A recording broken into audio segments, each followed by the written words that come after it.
ஏதோ ஒரு ஃபங்க்ஷனுக்கு வந்தோம், நம்ம எல்லாம் உட்கார்ந்துருக்கோம், நம்ம யாரும் ஒன்றும் ஒவ்வொருத்தருக்கும் நிறைய பேருக்கு தெரியாது, அறிமுகம் ஆகல. அதை வந்து ஐஸ் பிரேக்கிங் பண்ணணும். ஐஸ் பிரேக்கிங் நம்ம வந்து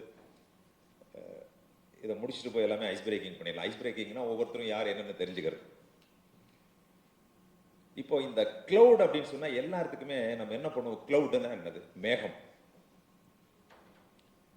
இந்த மேகத்துல போய் ஸ்டோர் பண்ண முடியுமா? கிளவுட் ஸ்டோரேஜ் அப்படின்னு சொல்றோம். இப்போ நம்ம போன் எடுத்துட்டீங்கன்னா எல்லாமே கிளவுட்ல போய் ஸ்டோரேஜ் ஆகுதுன்னு சொல்றேன். Cloud storage. அப்ப கிளவுட் ஸ்டோரேஜ்னா என்னது? கிளவுட் ஸ்டோரேஜ்ங்கிறது ஒண்ணுமே கிடையாது. ஒரு சர்வர், பிசிக்கல் சர்வர்ல போய் இந்த ஸ்டோரேஜ் எல்லாமே போய் நிற்கும். அதான் கிளவுட் ஸ்டோரேஜ். அது ஆகாயத்தில் போயிருக்காரு. இப்போ இந்த கிளவுட் ஸ்டோரேஜினுடைய பெரிய மாஸ்டர் யார் உங்களுக்கு எல்லாமே தெரியும். அமேசான் கேள்விப்படுங்களா? அமேசான், அந்த அமேசான் வெப் சர்வீஸ் அப்படின்னு சொல்லுவாங்க, AWS. இவங்க தான் நம்பர் 1 இந்த கிளவுட் கம்ப்யூட்டிங்ல. அவங்கள்ட்ட தான் அதிகமான ஸ்டோரேஜ் உலகத்திலே இருக்கு.